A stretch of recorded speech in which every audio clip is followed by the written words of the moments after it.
Okay, so my book is, By Moonrise is what I call a historical fantasy, which is the term that they use for Catherine Kurtz, if anybody has ever read her books. Fantasy that's steeped in, it's in a fantasy world that's not our world, but is steeped in a lot of history. And so that's what mine is. And like Matt's book, it features a character who travels from our world there and has no idea what's happened to her. So the first of the two selections I've chosen is shortly after Kate, the protagonist, arrives in this new land and is trying to figure out what's going on. And she's been brought to this keep where she's just trying to navigate where she's at. In this first part, she has just encountered this man named Abernier who is challenging why she's where she is. Begal Abernier, is there a problem? The voice, both authoritative and annoyed, came from behind her. As she spun around, Kate saw a dark-haired man, perhaps her senior by a decade, who bowed his head gracefully towards her. Like the first man, he was wearing tights, but he wore no tunic, his long linen shirt cinched with a leather belt. A silver medallion dangled from a thick chain in his neck, and a number of bright rings graced his fingers. Nay, Aldrich, I was simply trying to learn who our mystery woman is. I must say, she has been quite rude so far. Indeed? The newcomer queried. What has she told you? Abernier crossed his thick arms and glared at Kate. Very little. There's something rather odd about her, and in my opinion, she should be turned over to the Senvosera at once. The dark-haired man nodded sharply, as if grasping the situation fully. Well, begal Abernier, your concern is duly noted, but also unnecessary. Bara Kate is my guest, and I had been expecting her for some time. He paused and tipped his head slightly as he gazed in her direction. With hair the color of the darkest chocolate, a gracefully angular nose and chin, and eyes like a grackle, bold and slightly dangerous, it was impossible not to find him attractive, even in these circumstances. As it turns out, he continued, Kate encountered some difficulty on her journey, but she's safe now, eh? Abernier made a sound of disgust deep in his throat. Aye, Aldrich, if you say so. It was obvious he didn't believe a word of it, but at the same time, he seemed unwilling to challenge the statement. Indeed, I assure you, you need not trouble yourself with this matter any longer. Very well, Abernier replied curtly, shaking his head. I leave it to you to look after her. But do warn her to take more care in how she conducts herself next time. She needs to know her place here and act accordingly. With that, he stormed off, waving his hand over his shoulder to indicate his annoyance with the whole affair. Without acknowledging Abernier's final comment, the new man regarded her carefully. Well, Kate, I must say, I'm very glad to see you've recovered, he said in a low voice. Would you care to join me for breakfast? His abrasiveness of a moment ago when dealing with Abernier had completely disappeared as he addressed her. Although confused before, now she was dumbfounded. Never had she felt less in control of her situation, and it made her both uneasy and annoyed that she couldn't explain where she was or what was happening. Worst of all, she found herself entirely at the mercy of a complete stranger who, inexplicably, already knew her name. Who are you? She demanded. He blinked once. Oh, my dear, I apologize. Of course you would not know who I am. He gave his head a tiny shake, as if stopping his train of thought. My name is Aldrich Reinar, though privately, you should just call me Reinar. And I'm pleased to be your host for your stay in Lorien. Aldrich? She repeated the odd name as she gazed at the heavy medallion resting against his shirt. For silver, it practically sparkled like a diamond, and it was hard to avoid staring at it. Aye, that is my title. It's the ancient word for chancellor. I look after the Vocera's, that is, the king's, affairs, and advise him on most matters. King? Chancellor? What? Is this some kind of joke? He regarded her with a serious expression. Is that amusing to you? She began and started shaking her head. Okay, fun's over. What the hell's going on? Kate asked, her skepticism rising. How do you know my name? Did someone put you up to this? He had been staring at her, but with a quick jerk of his head, he stopped himself and cast his gaze away. Of course. It's my business to know everyone in the keep, but in fact, even though you've just arrived, you've been known to me for some time.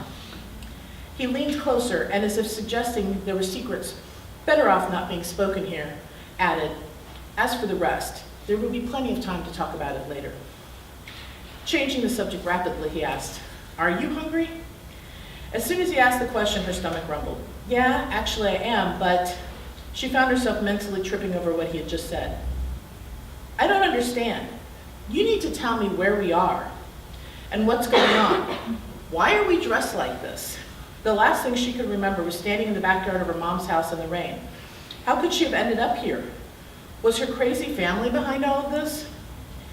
As I said, we shall have plenty of opportunities later for questions. For now, come along with me.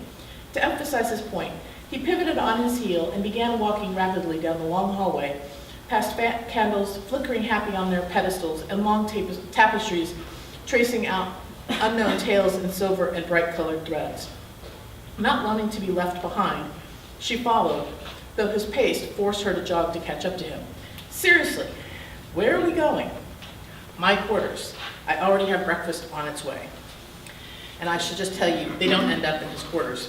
But that's... All right, and then the next section is quite a bit later on. She has encountered a whole bunch of different people and has mysteriously traveled from one place to another on this island.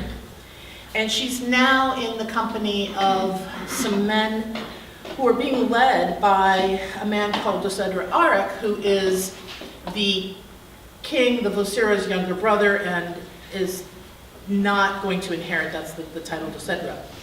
And she's very frustrated by the whole situation. She's not very keen on any of these people, and she's just basically being dragged through a swamp against her will. I hear you might like some company, the Dosedra said, seating himself on the ground beside Kate, who was finishing her stew. His voice betrayed both exhaustion and reluctance, and she wasn't sure how to respond. She looked to Fantian, who nodded once. Lysander and Nivus, sitting on the other side of the fire, seemed to be engaged in a separate conversation, though their glances in her direction betrayed their interest. She turned back to the Dosedra, who was picking at his own stew with a wooden spoon. His wavy dark hair was clinging damply to his forehead, and mud streaked his scarred face. What had Fantian told him? She wanted to bury the hatchet, so to speak, but how? Not knowing where to begin, and with him sitting so close to her, she froze. When she didn't say anything, he sighed and put his wooden bowl in the grass beside him. Clearly, you dislike me, he said as an opener. Is it just because of the incident back in Boren? Or perhaps you have other reasons? Kate cast her eyes to the dark sky above where they sat. Limited moonlight spattered the ground within the forest, and even the stars seemed dim. Eyeing the hilt of the knife at his belt, she wasn't sure she could speak her mind. Instead, she just said, You must be imagining things. It's just the swamp. I'm tired, and it was a really long day. He grabbed a fistful of the tall grass, yanking it from the soil. Nay, it's more than that. He tossed the grass away from his legs and then pulled out a second clump. For a few moments, he said nothing else, and the buzzing of insects and the crackle of the fire roared in her ears. Then he turned back to her. Very quietly, just above a whisper, he asked, Was it Bedoric who sent you, or the Aldrich? Have you learned enough about me yet? What? His accusations caught her off balance, just as he would have intended. She had been sitting cross-legged, slumped forward, but this caused her to straighten up. You think they sent me to spy on you? She watched as he rubbed his palms on his thighs, contemplating a response. When he finally spoke, it was with great deliberation. If you mean to ridicule me, I do not wish to hear it. Believe me, Bara, I have given this matter a great deal of thought today. You had a reason for traveling to Boren, and you could not have completed such a journey, especially in so little time, without assistance. Perhaps from the Senvosra? Anyway, in the unlikely event your reasons were honorable, I hoped you would offer an explanation if I gave you an opportunity. For the first time, he looked directly in her eyes. For the record, I'm on a mission of personal relevance, nothing more. There was nothing more she could say. He would hardly believe the truth, that she had traveled because of some sort of magic within her ring, and other than that, she had no other explanation. True or not, it would sound pretty ridiculous to blame everything on a piece of jewelry. Yet that was the best she could offer. When again she didn't respond, he pushed himself up. Bara, I'm weary from the journey, and regardless of your reasons for being here, I have no energy left to battle with you. He looked over to his friends, and she followed his gaze. Fantine and Lysander pretended not to have overheard, but Nivus was staring in her direction. She said nothing, and still sitting, turned her gaze to the ground. At that moment, a strong northern wind soared through the treetops, and the cool air hit her damp dress.